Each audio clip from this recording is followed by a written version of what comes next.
2 ธันวาสง่าล่ำ สปป.ลาวครบรอบ 49 ปี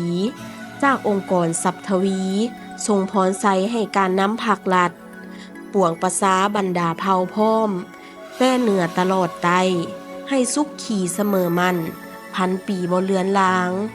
ให้สุขสันต์ลาบยศล้น ทั้งผลงานใหญ่หลวง ก้าวข้ามโลกาภิวัตน์นำพาประสาเจริญก้าวหน้า ทุกเผ่าพันธุ์สลองใส ให้ชาติลาวศรีวิไลย้อนการนำพาภาครัฐ เอกอ้างทั่วโลกกาทานเอ่ยสุดงามยามแลงแดนแห่งอิสลามสมเสยวันชาติที่ 2 ธันวาหมั่นยืนครบรอบ 49 ปีอย่างสุดใจ ด้วยความรู้บุญคุณจากคณะผู้บริหารและพนักงาน